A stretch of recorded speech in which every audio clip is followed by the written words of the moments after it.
Meeting for December the 20th to order, and the meeting is being recorded. So minutes. Just take a minute.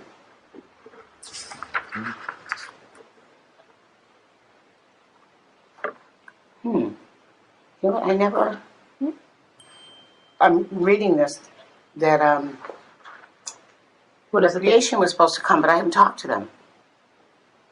No, you said it wasn't going to be this meeting. No, they're gonna come in January. Yeah. Because the first meeting we wanted them to come to, and they couldn't come. All right. Right. You know, I'm looking at this and Oh, I forgot about them. okay.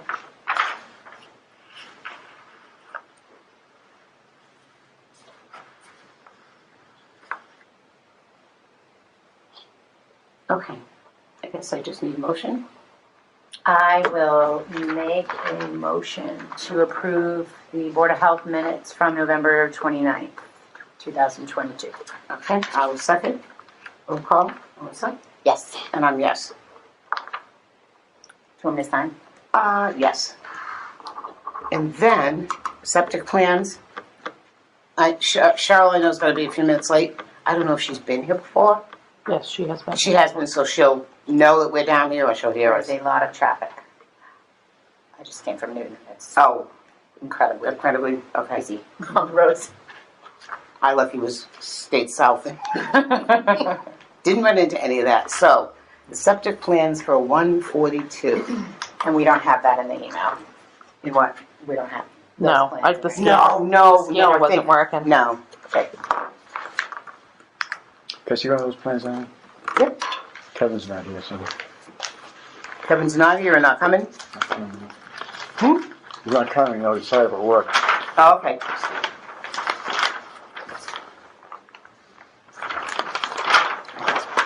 Messing them all up. I know. Because then I gotta pull them Hold it. back. No, you can open it, we can share it. I just don't wanna get all the papers out of order, 'cause my friend will not be happy if I come back to them, they're a mess. So let me see what we're looking for. And where is the review? Should be right at the beginning. Oh, his email. Engineer, Yep, keep is going. that it? Nope, keep That's the going. first one. Because this is the second, right? Mhm. Is this the most recent? What's the date on it? I have to pull it out. Yeah, it should Received be. November 15th. I thought it went back. Hold on, let me just keep digging for a hot second. I thought there was a second review. No, I don't think there was a second review on that one. What's the fee up the top on the application? Is it 25 or 50? Here? Yeah. That 200. 50. There was a 200 and then there was a 50, so Yeah, that so was, it did go back for There are two review. reviews then. Okay, so the question is this the most recent? No, this one says the 7th, so I'm gonna have to assume this is the 15th. That this is the most recent review? The 15th of what? November. This is the 7th. Yes, probably, yeah, because it didn't make the last meeting because, It went back. yeah, you'd have to go through the whole thing to be absolutely sure, because I haven't even looked at that in a long time. Okay. This is December 20th. It wouldn't be any of those top sheets, because those I just got today. Okay, this is just that And was that- for the, Yep,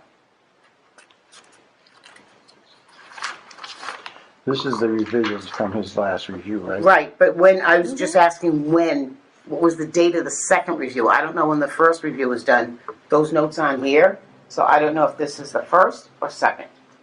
Yeah, well, it was revised on the 16th, Yeah. November 16th was our last revision. yeah. All right, so this would have been the 15th, he would have made the revisions based Correct. on this. Yep. All right. And maybe I'll put them back in order, I'm not sure.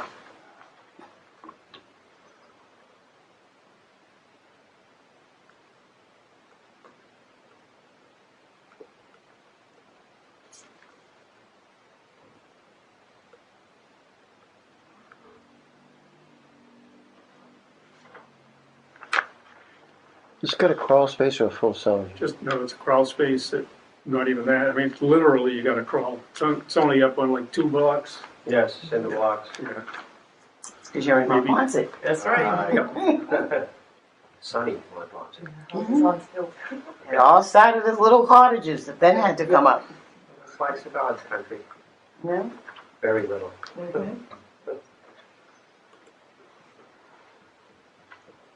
So I guess the question is, all of this has been done?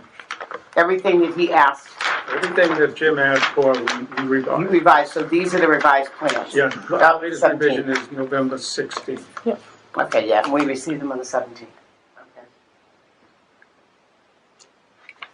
Okay. The reason it wasn't on your previous meeting is we needed at least 10 days to notify the butters. Yes, you do.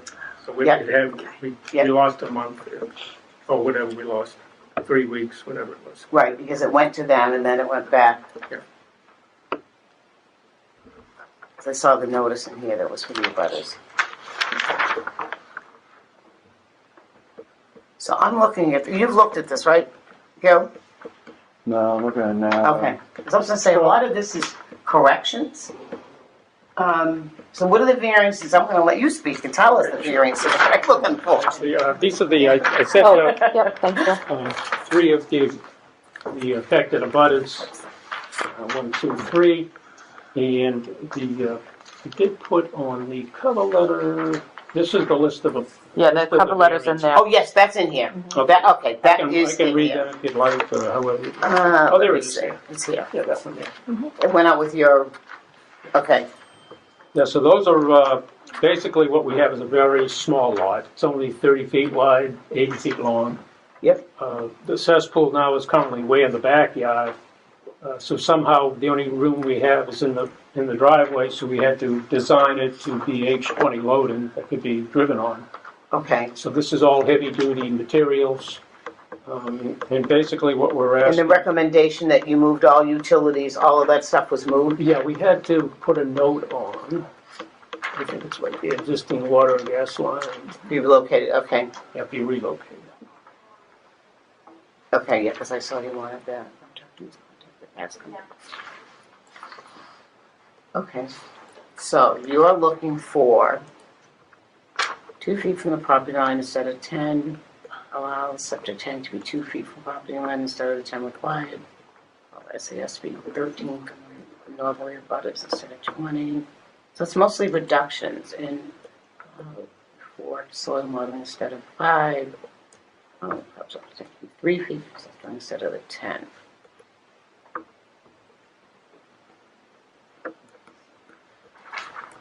Okay, Yeah, it's mostly small reductions Yeah, too. they're all boilerplate. It's basically, we just, in order to fit it in 30. To fit everything in, you had to reduce. Right. The soils are fine, the water tables are fine. We don't need a pump, it can all be gravity. Okay. Joe, did you have any? He's still looking, and we pass these down. Oh, yes, sorry. No, just because it's just, Yeah, is what it is, basically, so. it's, you don't have any space to go anywhere No else. place to go anywhere else. And what size? I didn't even look and see what size it is. 3 bedroom. It's a 3-bedroom house now, and there's no Yep. plans of upgrading the house Okay. at this time.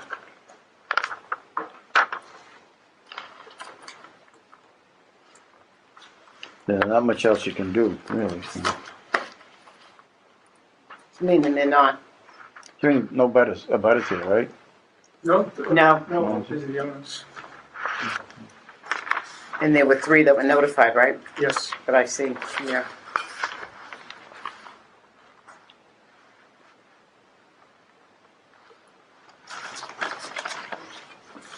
You have to get those back.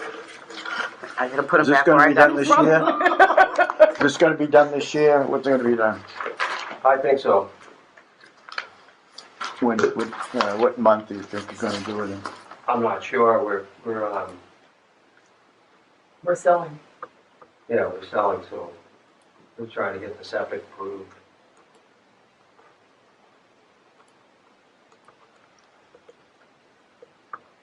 Yeah, I So- don't think, there's no way it's gonna get done this year. No, probably Probably not. not this year. Not unless everybody I'll tell digs you, well, in whatever. and I was gonna runs say, down there well, this week to help. Over the next few months, though, when you're passing papers and stuff. Between either 27th or the 29th. We're trying to buckle everything down. of this month? So you're gonna set aside a contingency for the, Yes, septic? yes. Okay. Not that that matters to us. It has to be. They have to do that, so. We just wanna get it all set, Yes. so that it's smooth, and when the time comes, it just goes in. Right, yeah, because we need this part to be approved so we can have that to send, to hand to the new buyer. Yes. All right, you have any more questions? No, that's it. It just says what it is, as long as it fit in a certain way, so. Okay, you have any questions?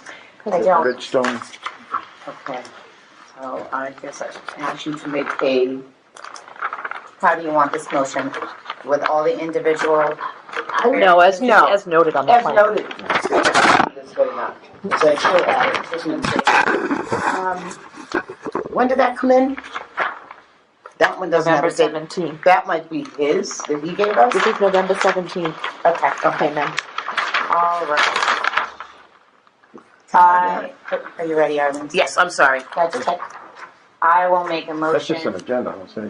to approve the variances for 142 Milford Street as noted on the documents from 11/17/2022. I will second. All in favor? Aye. Aye. Thank you very much. You're welcome. And have some nice holidays, guys. You too. You Thank you. too. Take care. Now I just have to put this back in order. All right. I'll try to fold.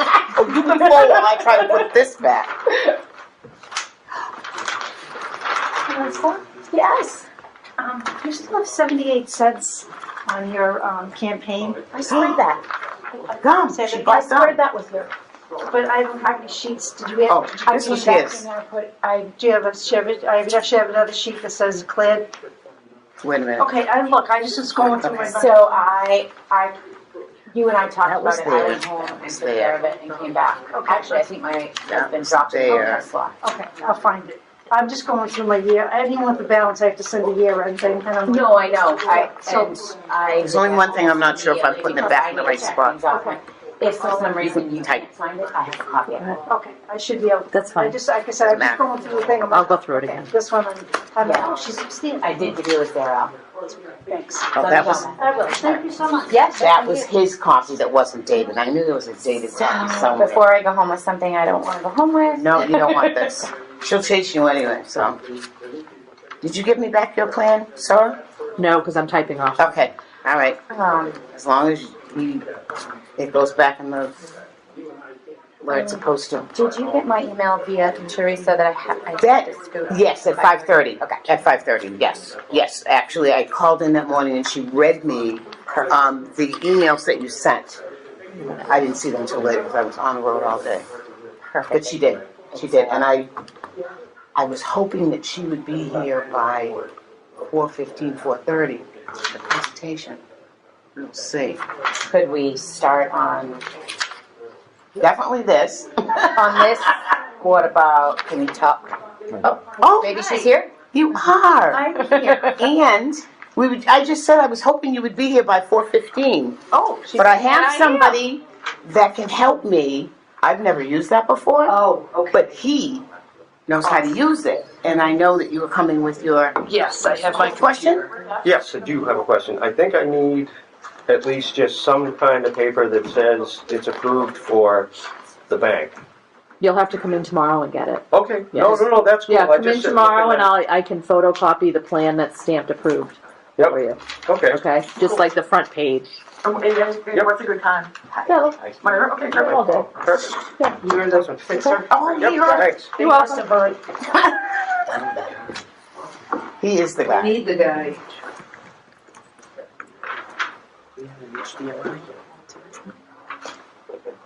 Are you looking for the HDMI? I'm saying I do, but it's home. It's on the other side.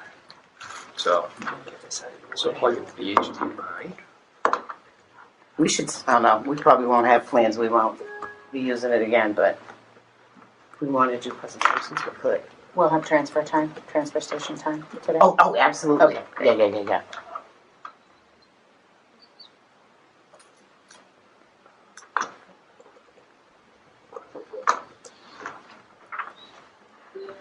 All right. That's there. How are you, Tony? I'm giving that back because I think I stole yours. I No, don't there's know. a couple extra ones for it. Oh, okay. It's there. Oops. Oh. Oh, no, this is the extra. Never mind. I just want to make sure I didn't steal anything out of that photo.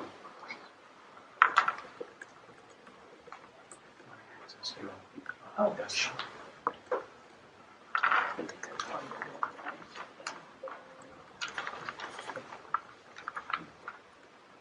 There it is. Needs 10 seconds, though. No, I'm reading up there.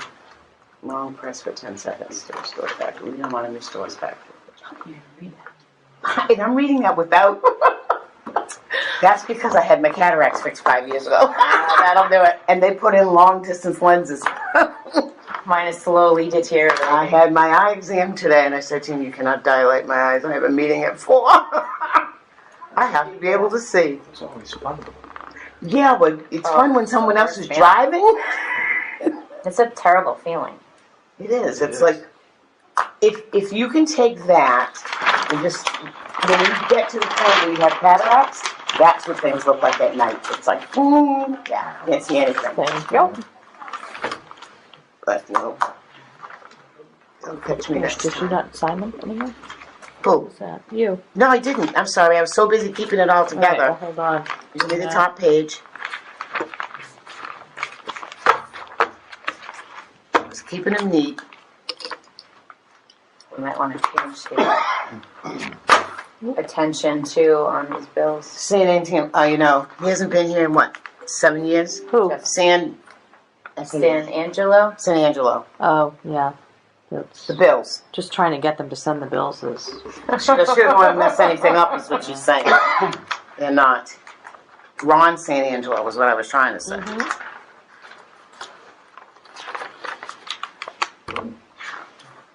Today's still the 20th.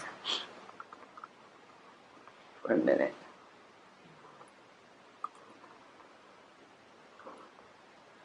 you guys have to set up the next meeting as well. Yes, I noticed that one. Oh, you know what? I brought my calendar, Me too. but I don't know if I had it. I have it in the car. I'll have to use it on my phone and just write it down. But I did bring my calendar for that, and didn't bring it up here. I just have to sign here. I don't have to sign the plans, right? No, just underneath, flip it. I did. Thanks very much. Yes, perfect. Nice setup. Thank you, Tony. You're welcome. Perfect. Should have been paying attention. Usually it does automatically, but Well, would you like me, should I go ahead? it's wireless, so Oh, so I can go anywhere, you right? could pull your chair up and. That probably makes more sense. And I can start, Oh, yeah. and my colleague can do his piece after. just don't steal my stuff. We'll make sure that we shake her down before she leaves.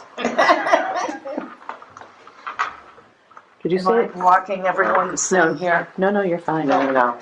Now, Shelley. I will introduce myself. My name is Cheryl Sabara. I am the Executive Director and Senior Staff Attorney for the Massachusetts Association of Health Boards.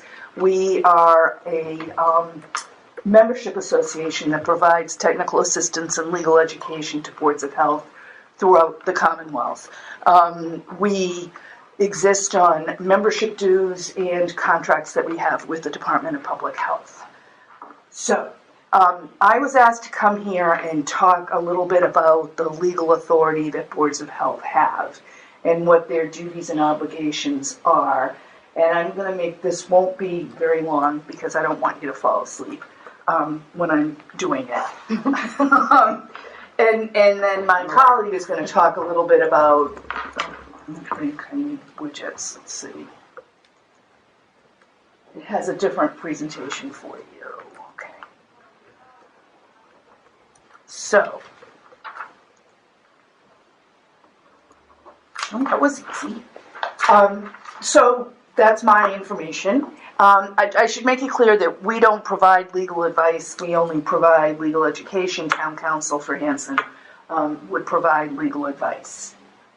So when we look at regulating public health in the United States, actually, we look first to the federal law because that's the law that supersedes all other laws. But the federal law for public health and safety really just sets minimum standards. We usually call them like the floor.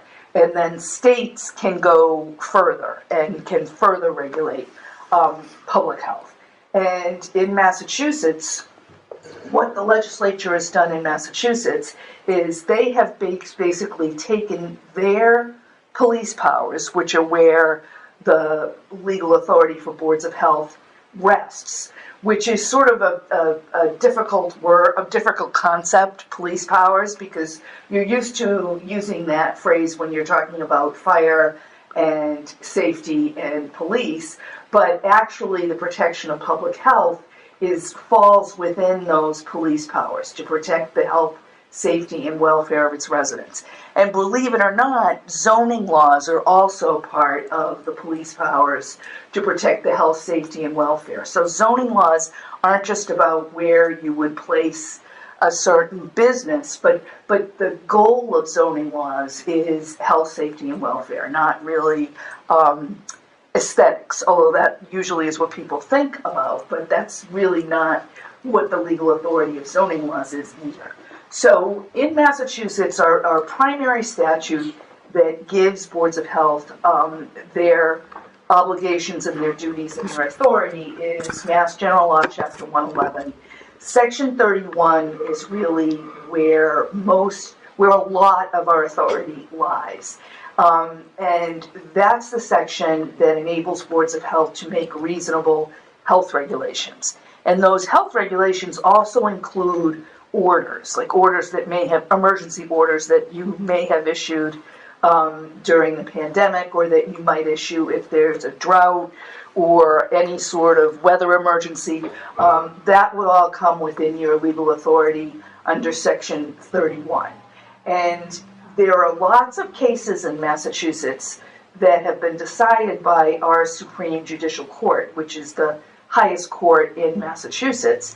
And all of the cases conclude that it's a widely accepted function of government to protect public health, even at the expense of an individual's freedom, and that the right to engage in business has to yield to the bigger right of government to protect the public health by any rational means. But that doesn't mean, so what you're always going to be doing when you're looking at public health issues is you're going to try to find a balance between privacy rights and public health rights. And sometimes an individual's freedom is going to become paramount, and sometimes the right to protect public health is going to be paramount. But it's a judgment call that a Board of Health makes based upon the case before them, and every case is decided on a case-by-case basis. So there's this constant juggling between privacy rights and public health.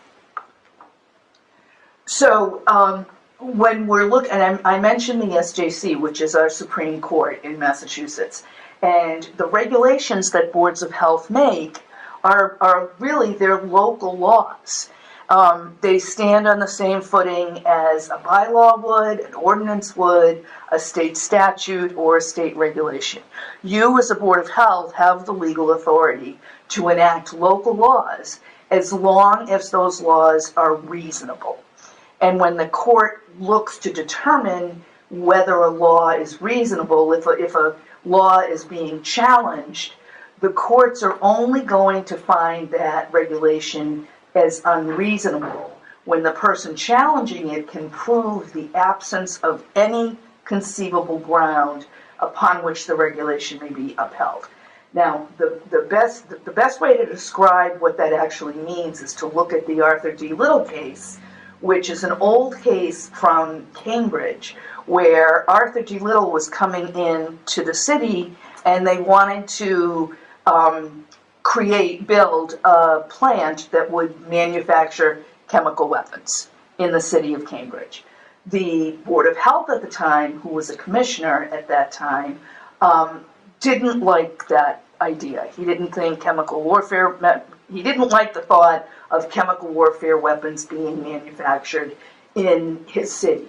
So the board passed a regulation that prohibited the manufacturing of chemical warfare weapons in the city of Cambridge. Arthur D. Little sued the city, claiming that that regulation was unreasonable. It was just a ridiculous regulation. So what happened is there were 3 studies commissioned in this case. One was by the federal government because there was federal money involved in this. One was from Arthur D. Little, and the other one was from the city of Cambridge itself. And what happened, in a nutshell, was that all 3 of the studies basically concluded the same thing, that there was really no danger to the residents of the city if this plant were to be built. That the chance of it causing any problems were like 1%. And all the studies said exactly the same thing. The court refused to strike down that regulation, even though the percentage of harm that would actually result was so low. What the court said was, we're not stepping in we won't substitute our judgment for that of the Board of Health. If the board felt that there was any chance of danger to the public, then the board had the legal authority to enact that regulation. There was a conceivable ground upon which the regulation should be upheld. Now that's pretty amazing when you're really looking at the balancing test between public health and the right to engage in business. But that's just an example of just how broad a board's legal authority is. If you're going to challenge the regulation, you have to prove, and this is the entity that has to prove it is whoever's challenging the regulation. In this case, it was Arthur D. Little. They'd have to demonstrate that the regulation is illegal, arbitrary, capricious, and that there is absolutely no conceivable ground upon which it can be upheld, which is pretty astounding. And again, when they're looking at whether the regulation should be struck down, they're not going to substitute their judgment for that of the Board of Health. In other words, they're not going to look at the facts that were before the board when the board made this decision. That you're an administrative body, and they're not going to substitute their judgment for your judgment. Now, there have been other cases where this has come in, where Board of Health regulations have been upheld, and I'm not going to spend much time on this, but this case I think is important because it gave us a definition of public health. This was where private clubs were suing the Board of Health in Athol because they had passed a regulation that was stricter than the state law. They actually prohibited smoking in private clubs where the state law exempted private clubs under certain conditions. And the private clubs sued, saying that because they were private clubs, they weren't under the jurisdiction of the Board of Health, therefore the regulations were unreasonable as they related to private clubs. The court unanimously struck that argument down and said that the focus of public health is to protect the health of every member of the community. It doesn't matter, geography, location doesn't matter. And if you really think about it, private clubs are regulated from door to dumpster.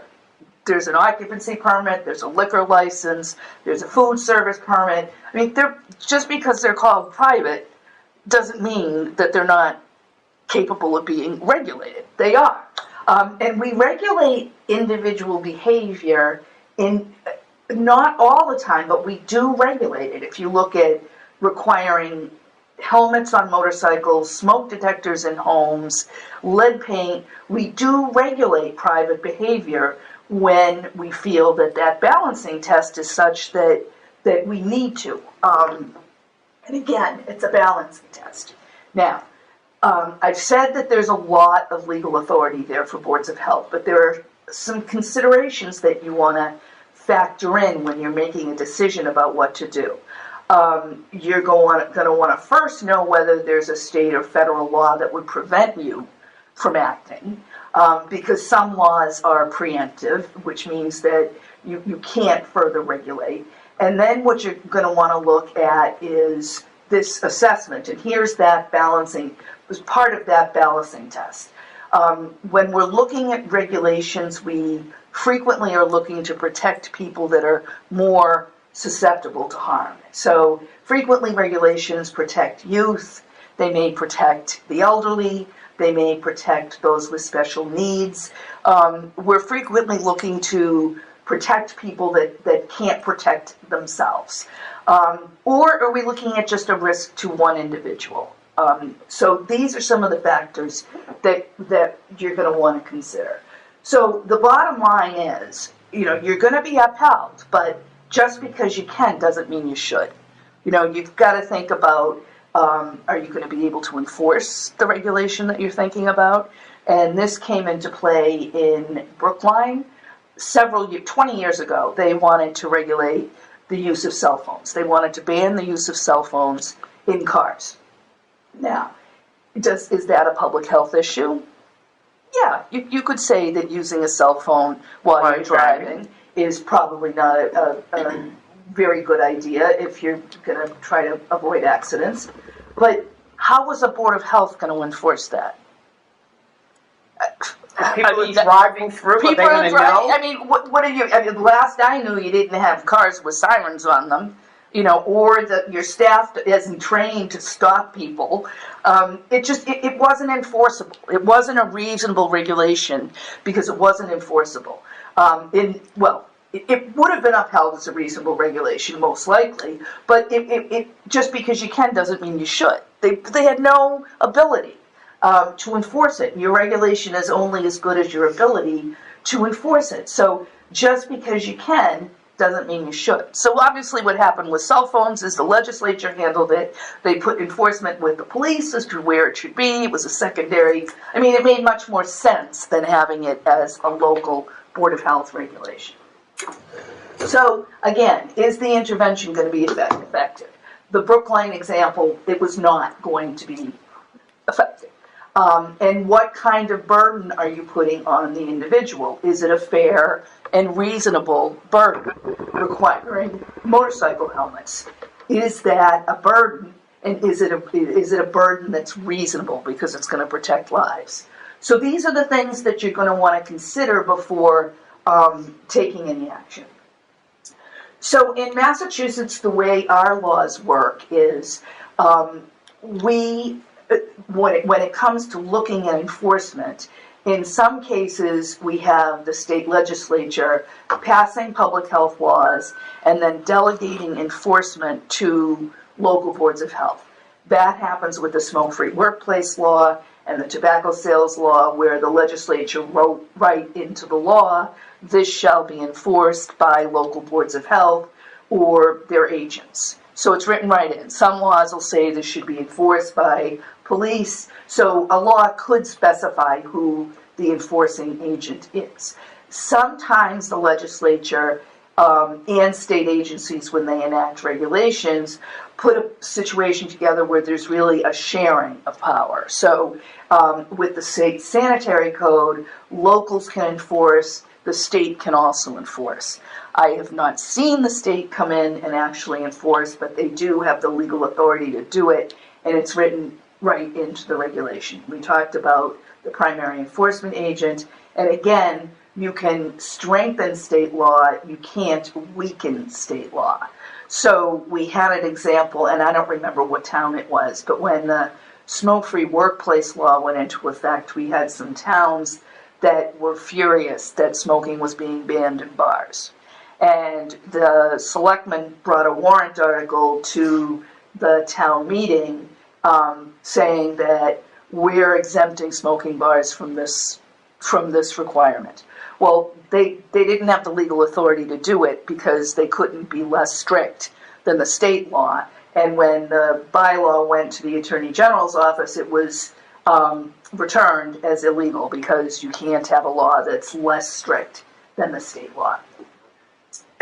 So, in addition to Section 31, we also have in Chapter 111, which is the public health chapter, in Massachusetts. We have other areas of Chapter 111 that give specific authority to boards of health to address various public health issues. And some of them are listed up there. The one that is sometimes the most challenging, but it's also the most comprehensive, is the nuisance law. So we're going to just spend one slide, I think, on that.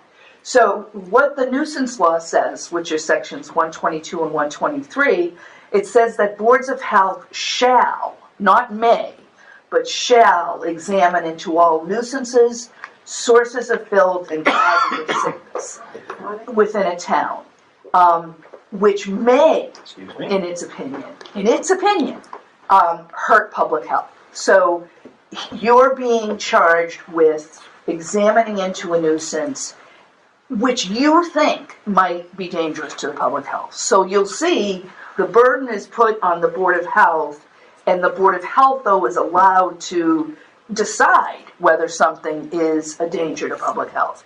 I put this quote up here just because I remembered it from law school, that there is perhaps no more impenetrable jungle in the entire law than that which surrounds the word nuisance. It's so broad, yet here we are legislating that boards of health should figure out what a nuisance is and then should get rid of it, basically, is what they're saying. This statute was actually used, well, I'll talk about that in a second. So if you find a nuisance, if you determine as a board that something is a nuisance, then you are required to find a way to get rid of that. Activities that aren't considered nuisances by law are those activities that are generally acceptable farming procedures. Those by law are not considered nuisance. So if someone wants to eat a BLT, someone somewhere is going to have to smell a pig. It's that simple. And that's why farming procedures are exempt from the nuisance law. So how do you think about determining whether a public health issue is a nuisance or not? And again, it's your opinion that matters. It's a judgment call that you make. But you can make it based upon certain public health principles. So some factors that you might want to consider would be, does the condition affect the public? So in order to determine that, you may look at, is the situation contained to one individual or a household? Could the situation spread to neighboring individuals or households? Could the person that's causing this nuisance spread the nuisance into the community as a whole? Is there a real health risk here? Could this nuisance or condition, whatever you're considering that is dangerous here, cause transmission of disease? Or might it cause transmission of disease? Is there a potential for this condition to cause trauma or injury to the public? And here are some other factors that you're going to want to think. Is the situation causing an unsafe structural or environmental condition? So here are just some of the factors that you might want to consider that in addressing whether something is a nuisance or not. And if it is determined that something is a nuisance, normally what would happen here would be that you would issue your staff would issue a cease and desist order, ordering the individual or entity to remove the nuisance. The penalty for a nuisance can be not more than $1,000 a day. You would hold a hearing with the individual that's allegedly causing this nuisance, to see what the plan is for or what the plan could be for removing the nuisance. And MAHB has some generic templates that we can supply for cease and desist orders. This statute was used during the pandemic because actually filing isolation and quarantine orders was very, very difficult, frequently because courts weren't open during the pandemic. So the nuisance statute was used in many cases, and it when we're looking at compliance, when we're talking about boards of health, we're not looking at punishing, we're looking at getting people to compliance. So just issuing the order was enough to bring people into compliance. They understood what the concern was, they understood why they should stay home. So we didn't end up having to go to court with any of these, but it was just a strategy that could be used. So nobody was penalized, nobody was fined, but it was a way to help people understand the seriousness of the situation. So this document unfortunately has not been updated since 2016. We updated a manual that the Department of Public Health put together, but it just gives you an inkling of the laws, the statutory and regulatory obligations of boards of health, and what boards are actually responsible for in Massachusetts. So I'm not going to read all those to you, thankfully, but I just picked out a few of these. Reporting diseases that are communicable, lead inspections, vaccines, the sanitary code, the housing code, septic systems and private wells, medical and biological waste, knowing what it is and what it isn't, isolation and quarantine, and here are some more. So it's clear when you look at this manual that the knowledge base that boards of health are required to possess is really great. It's just, it's astounding. And this isn't all of them. I mean, this is up until 2016. There are many more now than these, but these are some of them, some of the duties and obligations that boards have. How does the enforcement get done? And again, we're about compliance, not about punishment. If you can call someone up and say, your dumpster's full, we're concerned about rodents, or whatever it might be, could you just clean it up? And they clean it up and it's like, good, that's over, that's done, we're all set. So, but sometimes you do need to go further. Sometimes you don't get the compliance that you're looking for. Inspections, two types, the periodic ones that you do or the ones that are complaint driven. If your agent isn't given access, if a complaint comes in, the agent isn't going to barge in, the agent is going to go to court and get an administrative search warrant before going into a property. Other ways of enforcement, I'm sure your health agent is very well aware of the civil ticketing process. Great way to get compliance if just talking to the person doesn't work. It's like issuing a parking ticket, basically. The maximum fine that can be issued is $300. Enforcement orders, we talked about cease and desist orders already. If the entity or the individual has received a permit from the Board of Health, if the person is given due process after holding a hearing at the Board of Health, the permit can be either revoked, suspended, or not issued. A permit is a privilege, it's not a right, but it does come with due process requirements, which means before acting on someone's permit, you have to offer them a hearing. And then if worse comes to worse, you end up going into court and getting some sort of injunctive relief, but that's the last thing that you want to do. And this is a quote from a retired judge on the Second Circuit Court of Appeals, and he wrote that the judicial system is the most expensive machine ever invented for finding out what happened and what to do about it. So you really want to try to avoid it. It's a good quote, isn't it? It's great. I work within it, so I get it. You really want to avoid it. It's expensive, it's time consuming, and what you want is compliance. You don't want punishment, and courts are. I'll just leave it at that.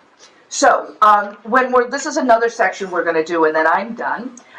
We're looking at liability protection. A lot of boards are concerned, and staff are concerned, because sometimes when you want to do something, you'll be threatened, we're going to sue you if you do this. Or, there are lots of different ways people threaten municipal officials. And this statute, this law, Chapter 258, is a law that provides both cities and towns and public employees with liability protection. So the first piece of the law is that public employers, which in our case are cities and towns, they're going to be responsible for the negligent or wrongful acts of any public employee as long as that person acted within the scope of his or her employment. So unless the person actually did something intentionally wrong or created a civil rights violation. So this means that Hanson is going to be responsible, but now you're going to hear in a minute how Hanson is not going to be responsible either, because there are exemptions for cities and towns as well. So in our case, we're talking about either a city or town, or we could be talking about an intermunicipal agreement where municipalities are sharing services. So those would be considered public employers. Public employees, it's easy when you're talking about staff. You understand as long as they're acting within the scope of their employment. But elected and appointed officials are also considered public employees for the purposes of this statute in order to afford them protection. So unpaid Board of Health members, elected or appointed, are considered employees of a public employer. So again, under the direction and control, Board of Health members are under, I talked to you about how much authority you have to pass local laws, but you're still working on behalf of your municipality. If you get sued, it's the town that gets sued. It's not you as individuals, it's the town. So, acting within the scope of your employment, clearly when you're conducting Board of Health business, you're acting within the scope of your employment. So, again, if you're a Board of Health member or staff, and you're acting within the scope of your employment, unless you did something horrible, very, very wrong, including violating someone's civil rights, you are protected. So, an example would be if an inspector goes into a food establishment and sees the milk out on the counter and is drunk and goes in with a baseball bat and smashes the head in of the manager, that would be something intentional, horrendous, and very, very wrong. So that would not be protected. So this is another section of the law that really affords Board of Health members really important protection. So the best way, and the reason for this is those threats of getting sued. You don't want board members of any board to be put in a position where they're afraid to act because they're threatened with a lawsuit. So it's to prevent having these lawsuits act as monkey wrenches, because you can't get your work done if you're constantly afraid that anything you do, you're going to get sued on. So the best way to explain this is to look at a case. So here is a case from Lynn where the city was building their budget, and they had a limited amount of money and a lot of things that they wanted to do, and they had to come up with what their financial priorities were going to be. Because you always want to do more than you can because you don't have enough money to do everything that you want to do. So the city looked at areas where there were line items. And one of them was in fencing and removing snow from playgrounds on the stairs.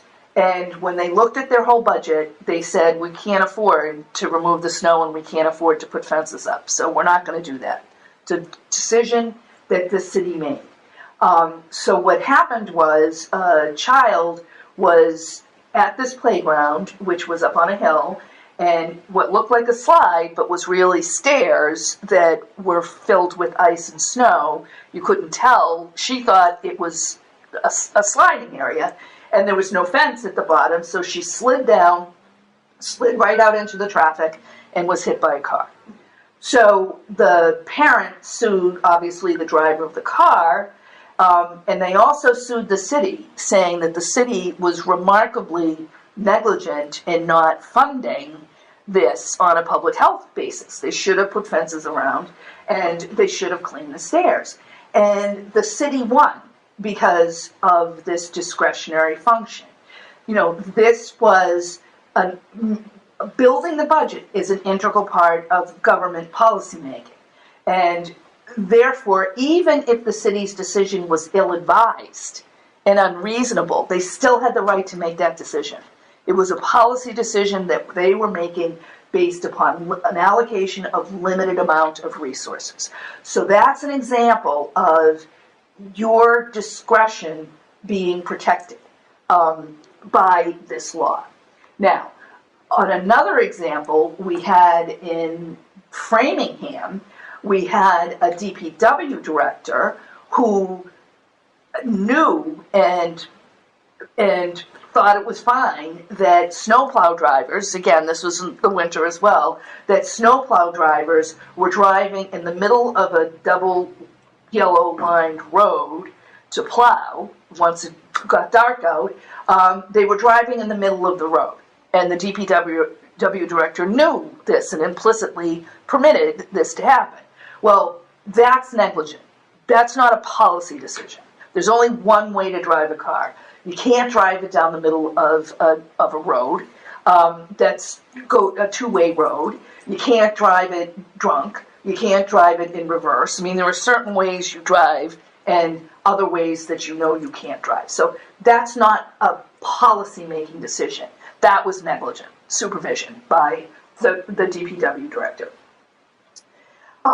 So this is another area, failure to inspect. You know, sometimes staff of a health department can't get to some inspections that they're supposed to do for various reasons. They may get a call that takes them away from a housing inspection because because all of the kids in a certain middle school are getting sick and they have to figure out why, or there's a weather event, or they could negligently inspect. They go to a restaurant and they're clumsy and they trip and they break an arrangement from Winston Floors that cost $1,000. They were negligent and clumsy, but that negligence is not going to create any liability. So the reason behind this is not so that you can do what that guy is doing, or so you can, shop on Amazon at Christmas time and not do your inspections, but it's to protect you if you are negligent when you do the inspection, or if you can't get to an inspection. And I could tell you cases about that, but you're probably just about sick of hearing from me. So another area where there is copious amounts of liability protection is in vaccination clinics that a city or town might stand up. So those are the areas where, I'm hoping, and you can see that the city or town, if there's negligence, is going to be exempt from liability as well. So there's really no reason that a city or town, unless someone does something intentional or violates someone's civil rights, where a city or town would be held liable. So I think that's just, you need to accept this section of the law, and this would, this, which you probably have already done, if by some crazy chance you are found liable, the city or town can pay your legal fees and can pay for your loss in an amount not to exceed $1 million, again, except for intentional violations. So I'm going to end there, and my colleagues can introduce himself, although I think you may know him. I think we've met. Do you want to put this? Sure. Can I interject? Yes. I know I have to leave at 5:30, Yes. and I really do want to get to transfer station business too before the end of the meeting. Okay, but it's not going to be a half hour. She has to leave at 5:30. I'm just going to cut right through. I've got six, I think, or possibly 8 slides, and Where? I've got like 20 slides on the thing, but I'm going to cut right to it. So. You trying to unhook yourself? No, I'm putting Oh, his sorry. presentation. Slam the table. Oh, I didn't touch them because I knew you hadn't done that. Sorry, I just have this one left. I'll look through this while there's transition. Cheryl, thank you. That was very helpful. Thank you. Really helpful. Believe it or not, before I was elected, I printed that manual out. Oh, did you? I think I Your I one? funded. You still ran? I think I funded Amazon and ink and You paper. You did. Did you tell me you did a revised one?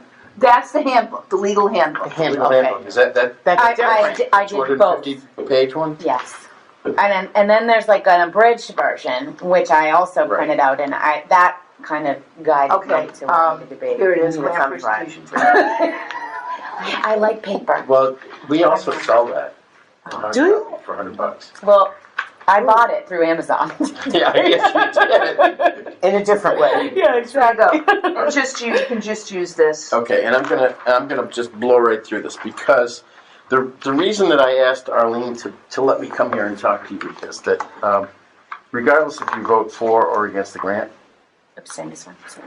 there was so much as I listened and took copious notes to your meeting where you took the vote, and there were so many misconstructions of what I said that if you felt that way, I don't blame you for voting against it, but I don't think that you were, and I'm sorry that Mr. Perkins isn't here because I've got some on his too. But so I'm gonna skip through the stuff, but this is important for you to see is that your health department, and these are numbers from 2 years ago because your most recent they're not online. So let's say that your health department's funded to the tune of about $100,000. You don't have VNA services anymore because the VNA locally doesn't do this anymore. But you have 40.3% of your households have school-aged children. 9% of your population is single mothers. 14% are people who live alone. And that's a very scary number. I don't have to tell you because of what you do for a living, is you worry about people who are in dangerous positions, and these are very vulnerable. It's a vulnerable population that we're looking at when you're looking at the households. Inspections, there are about 25 food inspections that have to be done a year here, which means you have to do 50 inspections plus re-inspections. So there'll be at least one a week that has to be done. Housing, you have that many households. You have 48 current 40B housing units, and they're adding about another 60 more that are in the pipeline. You have a new housing code, not you, but the state has a new housing code coming to effect. And so there are about 14 to 16 housing inspections done per year. You have about 3 cases of hoarding, which is a little low, which tells me that I'm going to guess that you're not picking up on most of the hoarding issues that are going on in your town. That's a pretty low number for this population.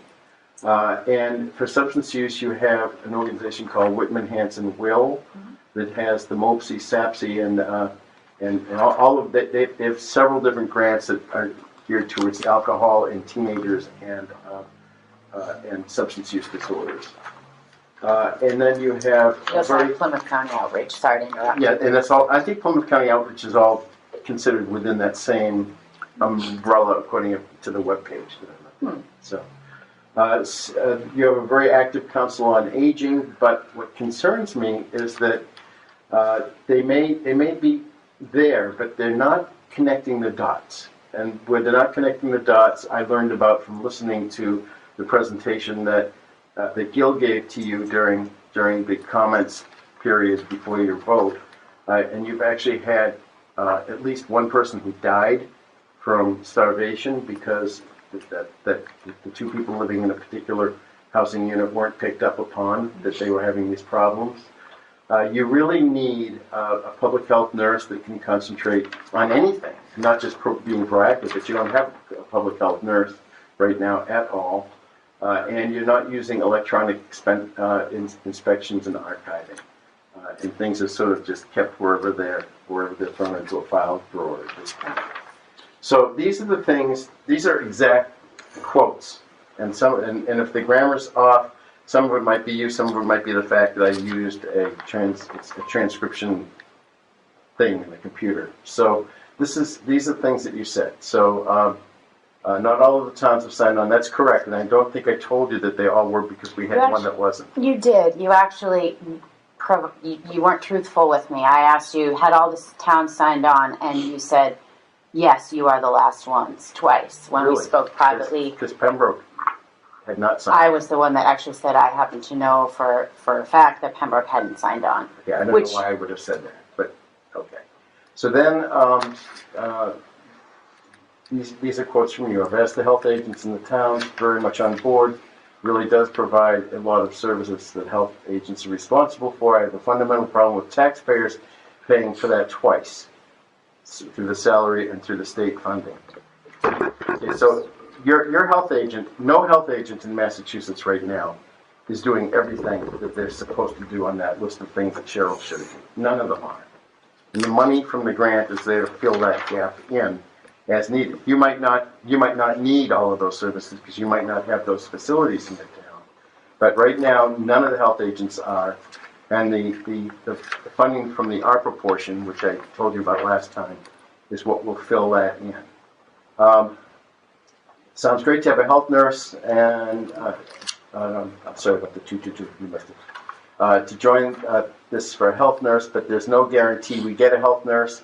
Yet, well, you don't have a health nurse, so there's no conceivable way on earth that this grant is not going to bring a health nurse availability to you.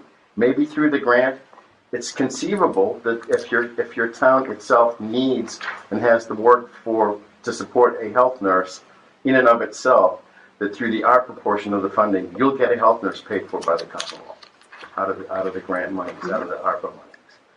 I guess you know this puts the state into the town of Hanson fundamentally. Why would you say that the state would be in Hanson, basically putting their hand into Hanson?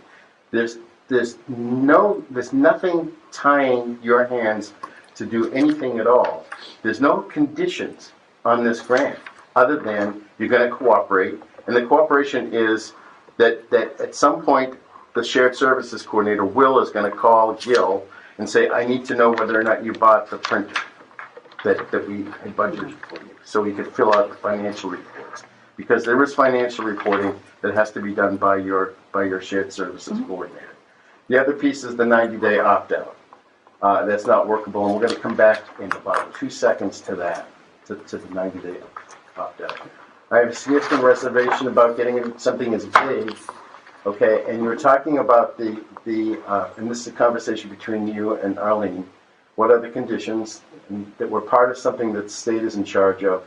We'll have an inspector, a shared services coordinator, and then Arlene said, but they don't work for the state, and you said, okay, they don't, I don't know, and then the chair said, that's why MHB is doing this, so that it's a step away from the state. We're going to correct there's some misconceptions about what MHB's role is here in this and in Gil's slide that I'm going to show you in a second.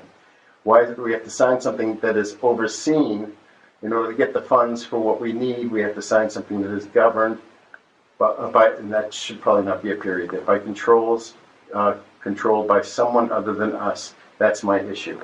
So the only thing you have to sign is that you'll cooperate and that Gil won't lose his job over this. And then this is the crowning statement that you had, which is, and that 4 should be FOR. I would be all for it if there was an opportunity for towns like ours to get to the state when we need something and apply for assistance, which is really what ideally the state is out there for. This is exactly what this grant is for. You have described what this grant does in your own words, and you said you'd be all for it, and then you described exactly what they do. And the final comment was that Gil said, if it doesn't work out, we can pull out, and you said that is not the information, that's not accurate, and we need to make sure that we are putting accurate information out there. It's 90 days to opt out once that's signed, and I don't know what's going to happen. 90 days is 3 months. So you weren't clear, but Mr. Perkins was clear that the concern was that if you don't like this program within the first 90 days, you can opt out, and then you're stuck. And this is the agreement. This is an intermunicipal agreement, which your group is nowhere near getting to yet. Right. But this is where the 90 days is. That's what I was going to reference. I was actually, because I have about 60 additional pages on this that I have come into my hands Yeah. on my own doing since Okay, our vote. okay. I'm not suggesting that I'm changing my vote. However, 90-day opt-out, opting out by providing 90-day notice, that includes the select board, at least in the documentation that I have. I see it at the top. That includes convincing the select board, so 3 additional people out of a 5-member board who have had no participation in any discussions prior to that, and are not privy to any of these discussions, to then opt us out. Okay, so now, the So important you're thing making about it this... easy to opt in, but you're making it near impossible to opt out. No, well, we're not doing anything, because Well, this, not you, but this language appears in a template that we've generated, that Cheryl and an attorney that works with us have generated. This comes out of the negotiation that was with the Foxborough group. And who is your counsel, your town council? Was it KP Law? Yes. Okay. And did KP Law do that with you, Cheryl? I don't recall. They reviewed it. Okay, so this, your own town council is gonna tell you that they want that provision in there. Your town's attorney is gonna, because they have reviewed and vetted all of these documents as part of the Foxborough group, which is the group that passed this particular, this particular language. So now, but it still is up to the however many towns are gonna end up at it. It's gonna be 4 or 6, but however many towns are in this, if you feel really strongly that you want that changed, then you make your stand and you convince the other towns that are in it that you want that changed. I am fundamentally not opposed to shared services. You misunderstand me. And had I known that I was going to be bombarded and bullied here in this You're not meeting, being bullied. a little bit. It is a bit of that feel. Well, I don't mean to be that way, because so, all but I want to do is let make me- sure that you're voting on the best information that you can possibly get. It doesn't matter to Cheryl or to me or to any of us. Just let me clarify something. This was put in front of me. 3 pieces of paper were put in front of me, and I was told it was going to vote at the next meeting. And I said, I'm not ready to vote on that. I need to do some research of my own. And I think everyone here can note in the short amount of time that they've known me is I do my due diligence. I do my research. I make sure I ask questions. I ask a lot of questions, to the point where I think Teresa might, I might drive her nuts. I know. You didn't say no, it's So- okay, Teresa. She doesn't drive you What nuts. I would, so first and foremost, my no vote was not based on nothing. It was actually based on, and continues to be based on, a lot of my own personal hours digging into this and making sure I'm doing what's right by the citizens of Hanson. Fundamentally, I don't disagree with shared services. In fact, I do it all day, every day in my practice. I have difficulty with a lot of the verbiage and a lot of the language, even more so after I go into the MOU and that document, which I've spent probably 5 or 6 hours on over the last 2 days. So I'm happy to sit and talk about where my concerns are in the language and in the documents that I now have in my possession. But again, I don't want to be represented here as if, I'm just washing my hands of this grant or this shared services agreement. What was provided to me was not sufficient, and I'm just not comfortable with the language. Okay. This is your decision. There was people who supported me in becoming elected in May did so because I ran very transparently on a platform around lesser government involvement in our everyday lives. Now, I'm not saying that I thought your presentation addressed it really well. I'm not suggesting we don't have a role in public health. Obviously, I'm here for that reason. But to what degree, I think, is maybe where I struggle with this, and where people who voted for me would struggle with this as well.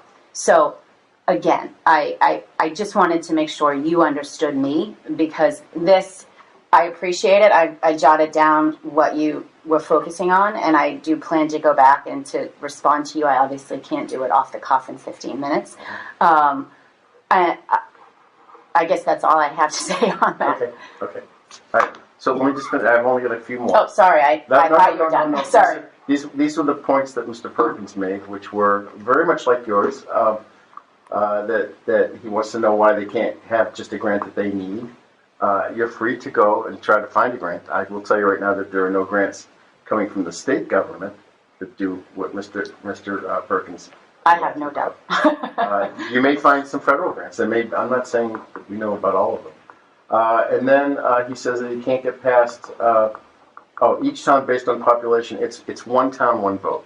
Population has nothing to do with it. If that's what you decide, again, that's what 49 other groups have decided. It's one town, one vote. So again, that's not entirely accurate. When I dig in, and I did, I Okay. promise you, I do read things when I have access to them.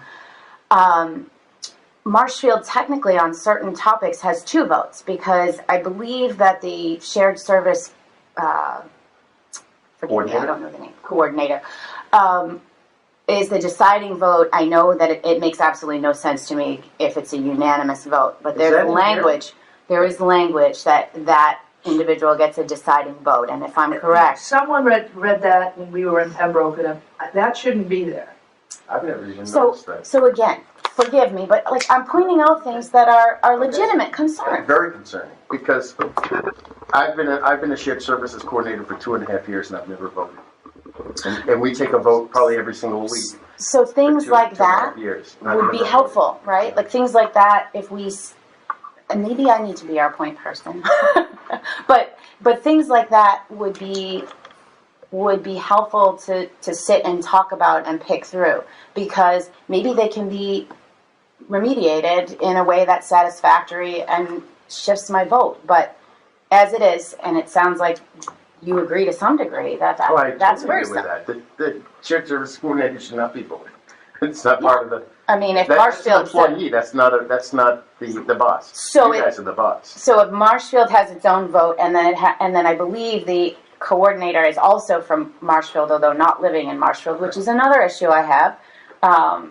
Somebody is heading this up who no longer even lives in the state, never mind one of our towns. He's not the only shared services coordinator that does not live in the So state. I don't have that, well, I have a problem with that, but. It's called Zoom. Well, but living in our towns, they're not living in our towns. So I get it's called Zoom, but they're not living in the towns that we live in and we walk in every day. Okay, 3 more, maybe 2 more slides. Okay, Gil, this is very important. You had made the point that, you made it sound as though we have anything to do with the funding of the grant. We don't. And we don't have anything to do with the administration of the grant at all. All we are doing is acting as a service agency to help the boards integrate it. So the money doesn't come through MAHB, it comes directly from DCH. Yeah. Okay, and when I heard that, That's- that's just, And there's 2 different sort of pots of money. there's 3 now, and that's something that's changed since we met. Okay, so can you explain those? Yeah, okay, so we did the obligations of the grantees. I didn't know that you had it, so I just put what the whole agreement, because a couple people had said, it might have been both of you said, it's too vague, too short of a document. That's the document. Yep. Okay, and I did want to make this point, that the Mass Taxpayers Foundation, which is, I don't know if you're familiar with them or not, but that is the voice of conservatism in our state government. And they, Are you suggesting something, Mr. Hugh? Oh, not in a pejorative way at all. I really do have a good sense of humor with all of this. But they are the voice of Eileen McEnany is the executive director, and she was on the special commission, and she feels very strongly that this is the way Massachusetts should go. You But should it's share shared more services. services. Right. Well, I think shared services is a conservative doctrine, if I remember right. So it's actually one that we all agree on. I don't disagree with shared services. Right. Okay, so you've seen this one. That's one pot of money. That's the line item, the $15 million line item. You've seen this one. I talked to you about this last time, which is the ARPA funding. The 15 million, can you go back? What does that cover? The That 15 million? that covers the payroll for the 30 groups. For the 50 groups, I'm sorry, the 50 shared services groups. Yep. Basically, just the payroll for the Staff. nurses, for staffing it. Exactly. Could I get that slide, or? I'm going to give you the whole thing. Okay, great. Yeah, in fact, I'm going to leave you a full But copy. does that cover the administrative staff, like the coordinator? Yes. And it also covers nurses, if the you need a nurse, if you inspectors. need an inspector, Right. all of that comes out of that pot of money. Right, and not only that, but there's always extra money because it gets funded, and then it takes months to do the hiring. So you're actually building a bank that at the end of the fiscal year, you either have to spend it or return it, and the state doesn't want it returned. So that's where you get things like a $7,500 plotter printer for doing your Title V prints and stuff like that. That comes out of that. Although now that we have the ARPA funding, it would come out of the data systems and the capacity building. Those out of And the data systems you set out to standardize throughout the state this or is in our group? no. This is so that your group has electronic record keeping.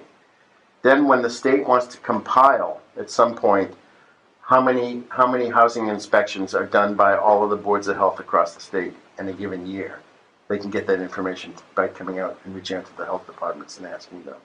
That, by the way, there's nothing private about that. That's all subject to public records requests today. Anybody in Massachusetts could find out how many housing inspections and where they were. And as long as there's nothing privileged, like if somebody was having a nervous breakdown and needed medical intervention or something like that, that wouldn't be included. That would be redacted.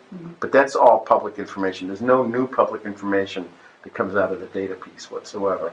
And this is the piece that you didn't know about because it just happened on the 29th, which is $52.6 million. That is going to actually, it's beginning to look like, from our conversation that we had yesterday, it's beginning to look like that's all going to go to the regional training. Is that right? The training? Yeah, it looks like it will be going there, so there will be free training available. So all of the licensing and everything else. Soil evaluator. Free. Right. Free Free. and local. And local. Within Within regions. regions.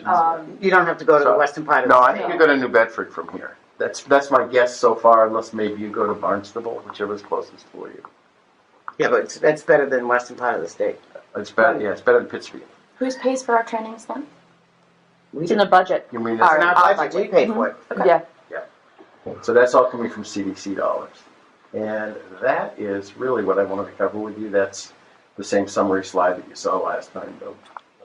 Ships on the even tide, and the rest of it, I'll give this to you. This is what Will has to do. We didn't have any of these slides when you came. Well, obviously you didn't have my quotation slides, but No, but you didn't. We didn't have any slides when you came. Okay, I'm going to give you. I printed out because I sort of had a funny feeling you were going to be asking for them, so I printed them out. And these are the permitted costs. These are from the $15 million line item. I have a terrible glare. I'm sorry. I'm sorry. Keep moving. It's not you. It's the light. It's a light. Is it light over there? So it basically almost all goes to salaries. There are registration costs for like going to the MIHA or MHOA or we're not charging right now for what we're doing, but registration costs would be when we do our one-day programs that you just heard Cheryl do the centerpiece of. Yeah. That was a private command performance for you. It was very good. And usually Short. But we charge a tuition for that, which is usually for the food to eat, because we feed 2 meals and a break for that. So, but that's the grant pays for that. You can't get capital expenses. That was why I didn't buy the boat to go between Martha's Vineyard and Nantucket. I thought it would be a great idea. They said no, I couldn't have one. And then you can't fire Gil and say that everything you're doing right now is paid for by the grant, so we don't need you. This is the current map. I have you in baby blue because I'm praying to baby blue God that you're going to do a motion to reconsider. But these are the towns that are not in the grant right now. I can tell you that Springfield, going from the left to the right, Springfield, all of the towns in that gray area to the south there, southwest, those will all be blue except for Springfield. We're working with them. I think that the next one in is Sutton, if I remember right. The one between the big splotch and the bottom splotch, that's the one where the health director, when I called up and said, I want to talk to you about the Public Health Excellence Grant, said, I have 3 words for you about your Public Health Excellence Grant. Go F yourself. And he hung up on me. Do we know what reservations are from the towns that haven't joined? I think it's mostly the health directors haven't spoken to the boards. There is a big gap between health directors and the information that their boards get in Massachusetts. Well, and I guess I have a list here of things because I knew you were coming and that you were going to line item me and, Okay. you know, All right, come good. at me. Good. I didn't mean to come at you in that way. But I was prepared, and again, we have no transfer station time left, but it might be worth a Zoom for you and I to go through them, or you, I'm happy to do Cheryl it. and I to go through them, a list of points that caused me pause on my vote. And one of them is related to Gil, and is related to, by the way, I enjoy working with Gil. It has nothing to do with him personally, but I think you're correct that there is a disconnect in communication between the health agents and the boards. And so when I hear that the health agents are going to be the point person to this collaborative, what if there are decisions that are made that Gil has to make, but that the board has, then we relinquish our sort of voice to Gil by pointing. Well, the HB part of our name tells us to tell the boards of health that they need to put their foot down. We did it when I was in Framingham. There was a complete disconnect. Things were being done. I was finding out about grants that we had. I applied for a grant once, and I was told by the Commonwealth, you've applied for a grant we already gave you. If that's not embarrassing, what is? And I was the chair at the time, and our health director was called on the carpet for that. You have to. You're the boss. They are agents of the Board of Health. Right. So you have to, and I'm sorry, Gil, I don't mean to talk. No, I don't want this to be about Gil. I mean, we could insert any health agent. No, but this is part of, if you had gone with Cheryl's all-day program that she does, you would have heard a lot about that in that presentation, because they are agents of the board. We do a whole section on agents of the board. And you can create the governance structure. It doesn't have to be the health agent or the health director that represents Hanson. It can be whoever. Plymouth, the chair of the Board of Plymouth is the chair of the council, and the Plymouth health director doesn't even attend the meetings. There's quite a difference between a health agent and a health director. Correct. The health directors run the show, and they don't connect. Right. But in terms of representation, Yeah. it Right. doesn't, It doesn't have to be the health. it doesn't have to be, no, it doesn't have to be. But Yeah, I guess like if there were major things being decided upon by the what the would group, because I don't think it has a name. Collaborative. Collaborative. Sorry. Yeah, how would the three of us here be able to say yay or nay? And It would be up to the agent to come back and tell us. Right. And not. so we don't make have decisions. like this. Or unless your board said, we want one of our board members to have the primary vote. We don't. But that means that you have to No. be available for the Zooms, and Sure. And they're always Zooms. Everybody does Zooms. There's 351 towns, and nobody meets. Well, I won't say nobody. That's not correct. Very few collaboratives meet. Plymouth meets. They meet in Kingston twice a month. So I'm going to get into my list, and I don't want to do that. So No. Do you want So- to? We can set up something, and Cheryl and I. Yeah, and we I can guess my add the question attorney is, that does at the- what point does it become too late for us to avail ourselves of any of that When I money? spoke to DPH on my way here, in the car on my way here, he said, text me tonight so I know if they're in or out. But I'm going to text him and say, we can't do it that way. I'm not going to be pressured into changing my vote. I can tell you that. Like No, that's no. just irresponsible. No. If I have reservations, I have to be. I will get you the additional time, but it can't be. They want to start doing their IMA. They want to start doing the The agreement. intermunicipal agreements. Right, and so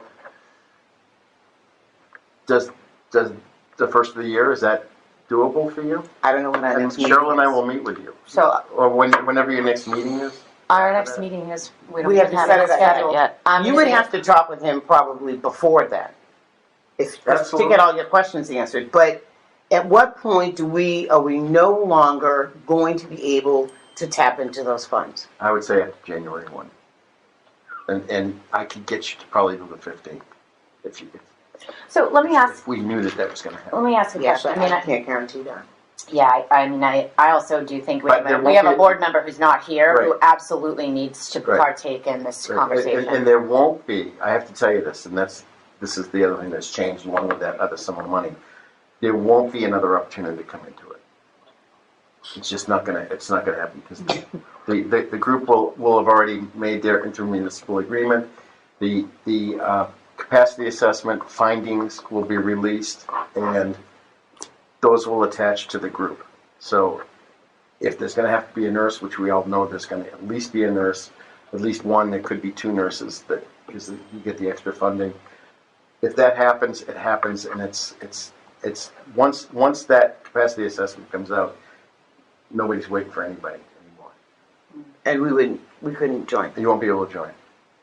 And so that's 300,000 a year that we would It's lose more than access that. to. It's way more than that because that $300,000 does not count any of the electronics. It doesn't count any of the education stuff. You're gonna have to pay your tuition for everything you do. You're gonna have to actually pay like a la carte to go to things. So all of your trainings, certifications, all of that are.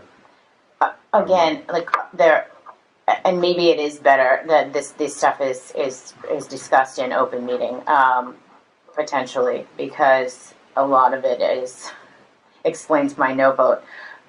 But one of the other issues that I want to understand more about is the $300,000 is not a very large sum of money when we're talking about its distribution between 5 towns. And then you also have 5 towns who would need to compete for that distribution. No. So the $300,000, how does that get spent then? Okay, it gets spent on 99% of its payroll and fringe and all of that. So it's to bring you the people. That's the The coordinator. people- No, it's No? the coordinator, Oh. the nurse, the inspector, and I'm thinking you're going to need some sort of a community health worker. That's, I think, very important in this area. Those would be paid for out of the $300,000. Over and above that, if the capacity assessment says that you need another nurse, because one nurse isn't going to cut it for this group, that'll come out of the ARPA funding. So that doesn't come out of the $15 million line. That comes out of the ARPA funding. And the trainings come out of that other, the CDC money. And if you needed, hypothetically, I mean, there are going to be Lawrence. I was in Lawrence yesterday. I'm going back tomorrow to Methuen. That group is going to, you have the city of Lawrence has 939 food establishments and had 100 inspections in 2 years. They have 900, including sushi places that are opening up without ever even being licensed, certified, or anything. That city is going to need 5 inspectors, and it's going to need 2 nurses, right off the top of my head, and the state's going to end up paying for that for them to get them up to standards because they're so miserably behind standards. They're in the grant. They're in the grant group, but that's a city that the schools are in receivership. The city's a mess, but the state is ready to stand by to bring them up to the level of what Boston would have proportionally. So they're going to dump whatever money, and nobody knows the answer to that till the capacity assessment is done. And then once the capacity assessment is done, at that point it's going to be too late to join up with any of those groups. It would have been interesting, again, I'm just throwing this out there, to have the capacity assessments as to inform how we move forward with the grant, Well, or if we move forward. it's One of the challenges is there wasn't the money. I know, and that's I all get new. it. The money's all new. The money is new, and the money is a result of the pandemic. When the legislature actually saw how under-resourced local boards of health were, they couldn't do they couldn't do the contract tracing, they couldn't do the outreach, they couldn't do the nuisance stuff that we talked about, they couldn't implement the governor's orders that changed, it seemed like every day. And they saw the need to fund this, and the federal government saw it too. Yeah, I mean, I could talk about this for another hour. So could we. Because I have So could we. many questions and thoughts on how I see things like that working. So do we set up a meeting earlier in the month, So January? I'm away for the entire first week of January. I'm on vacation, out of state. And you're gonna give me a date where at one point we're no longer I eligible? don't think we know the answer to that because we don't know when the capacity assessment will be done. Okay. The, 10th? Is that too soon after we get back? The No. 17th is after the holiday. It's fine. I'm going to be coming in hot from Newton. I'm hoping I could be here. That's okay, we can move it back to 4:30. That would help if we could do that. It'd be a lot easier if we met in Newton. For you, Oh, I'm gonna have to take the T. I'm not driving that time of day. Nope. So, we know our January meeting will be the 10th at 4:30. 4:30.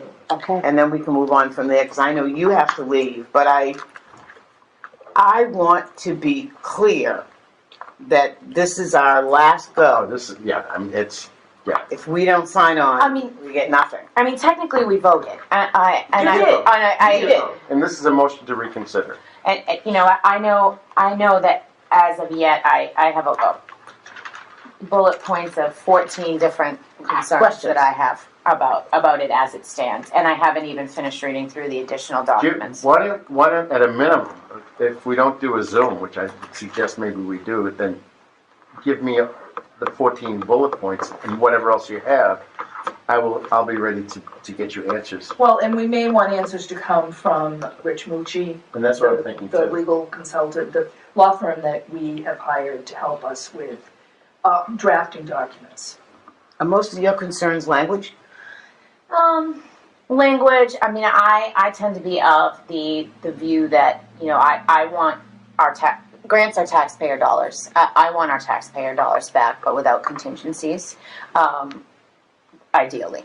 I think there are some contingencies that are more subtle in this, which we can talk about.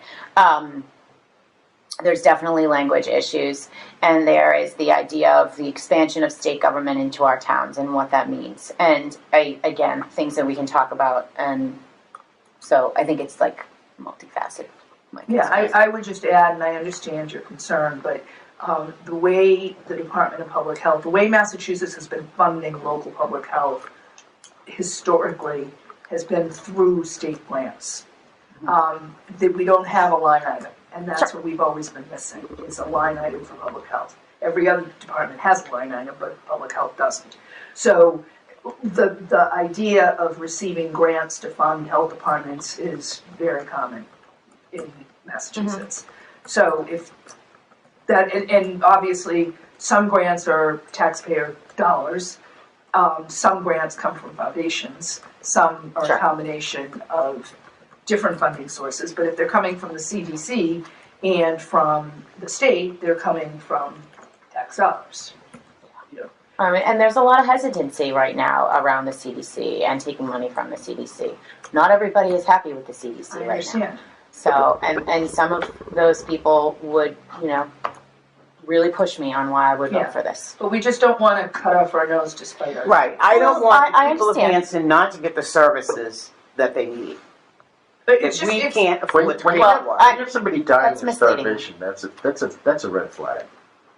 That really is. There are a lot of red flags, and a lot of red flags, and not everything is able to be addressed. Not every issue and red flag that we have is able to be addressed by the Board of Health and public health. There's a lot of private sector, you know, services that we also need to promote, support, and get on board with helping our towns. And I think this is an area where service is really, really limited. It's an opportunity. Once we get through. One opportunity, yes. Once we get through and I will continue to work with you to do this. I should have It's the best I can. You are a hard sell. I mean, and I'm not- honestly, that isn't I'm necessarily. not a salesman either. You know, Well, it and- feels a little bit like that, and it raises for me the question of like, why? What is it? Because this is, I can go why, this is the only Board of Health in Massachusetts that has voted negatively once it gets to the Board of Health. We've been refused by almost that many health directors. I have not picked up the phone on many of them to call the board chairs. I have a database in my computer that has the name of the health director, the name of the town, and the name of the board chair, and their private cell phone numbers. And that's gonna begin this week, because the time's running out. And the guy who told me to go F myself, I bet the chair of his board would be horrified if he heard that their health director told anybody to go F themselves under any circumstance. Maybe he was having a bad day, I don't know. But that's, for us, we think this is the best thing going for boards of health. Cheryl's been working towards this for 25 years, me less. And we're at a point, much less.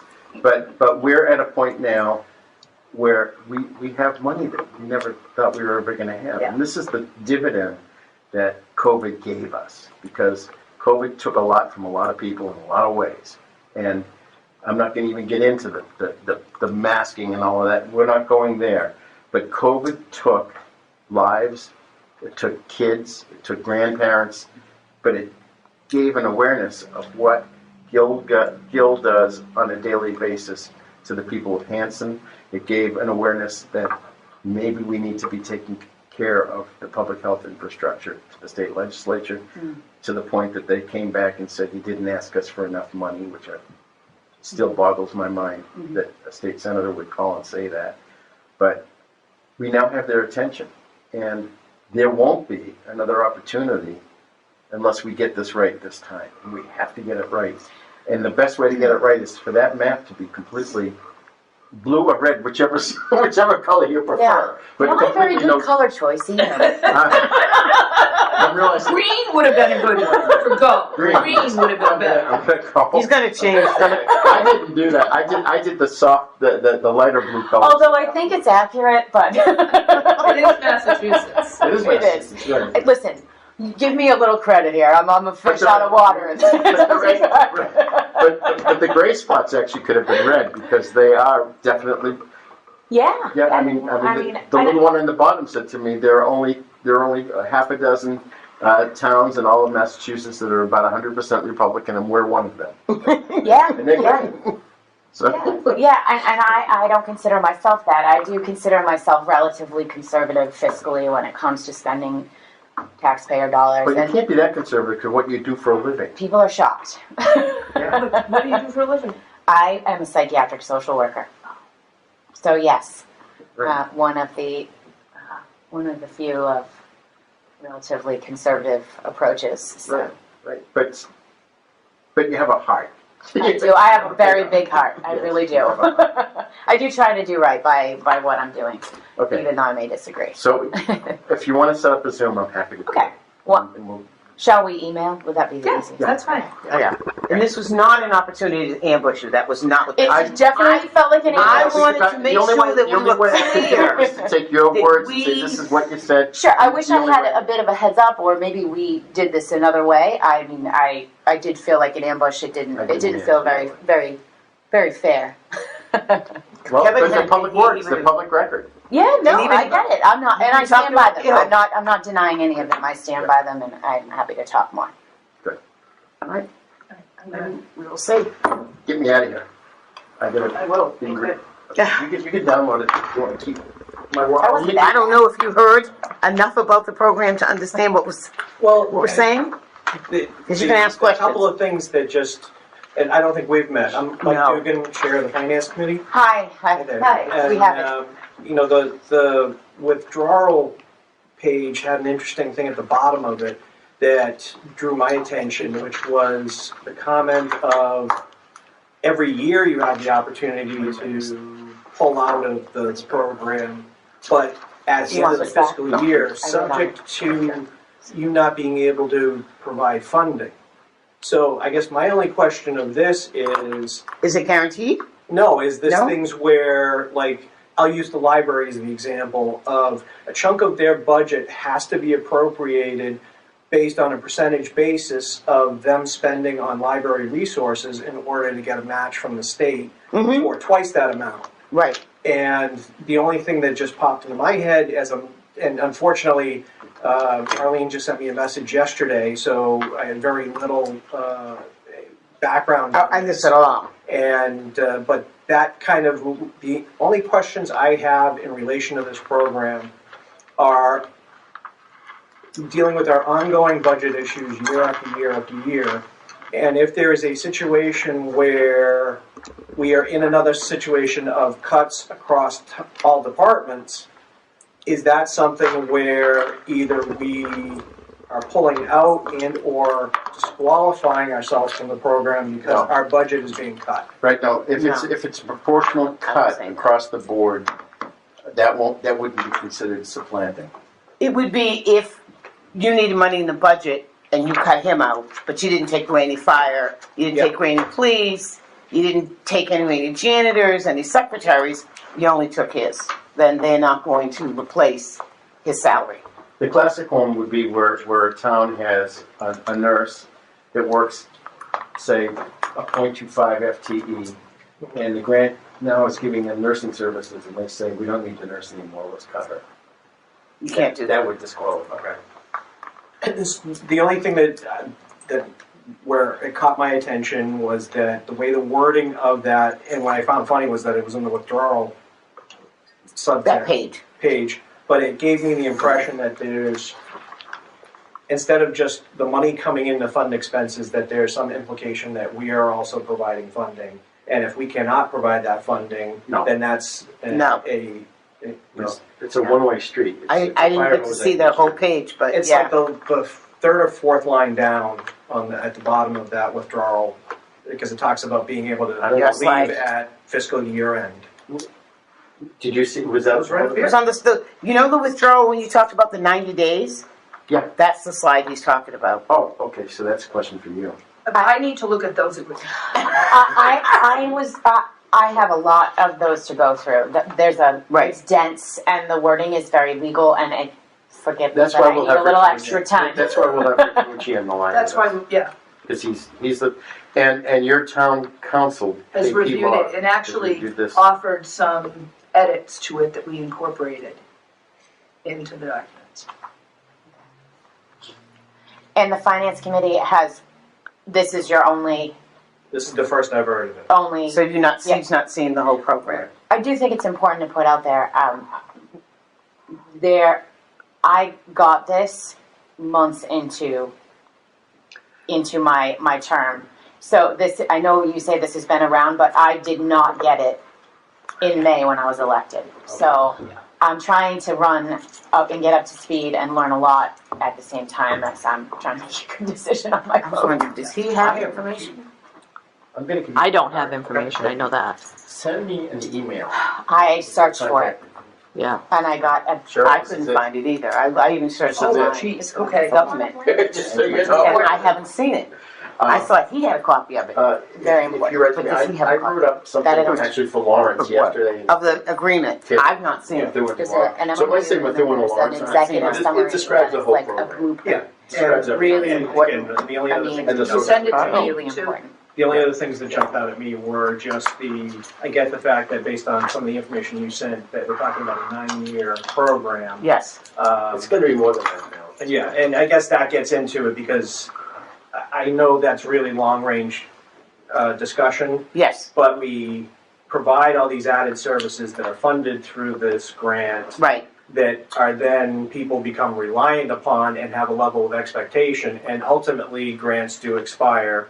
And it's well, why can't we have that? We can't afford it. What happens there? And I get the fact that's 9 years away. Right. And But who will the knows what'll state- happen in Well, it's between. always subject to appropriation. It No is, matter what- everything right, is every subject to year. appropriation. Right. I mean, But then that's on again- my list as well, to talk about Yeah. what happens at the end of There's- 9 years. Then does But is it hopefully at only the end Board of of 9 Health? years, we've set up a decent network.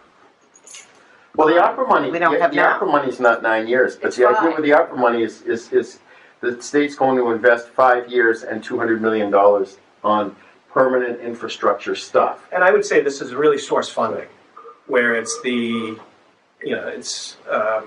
my background is a commercial banker. So it's I'm never going to lend a 30-year car loan because the underlying asset isn't going It's gonna be support- gone. It's gonna be gone. So this is kind of the same thought process, is that, it's the, I'll probably be gone. it's the appropriation to support matching the appropriation to the necessary funding source. Because quite frankly, what's our biggest driver of our budget that we challenge with every year? School? Well, but what's driving the schools? These people have these kids. Salaries. Administrative positions. Yeah, it's Right. it's salaries, it's retirement, it's healthcare. Yeah. I had a And- conversation with somebody last night and said, why is it, when it comes to the school budget, we always just say, yes, whatever you want?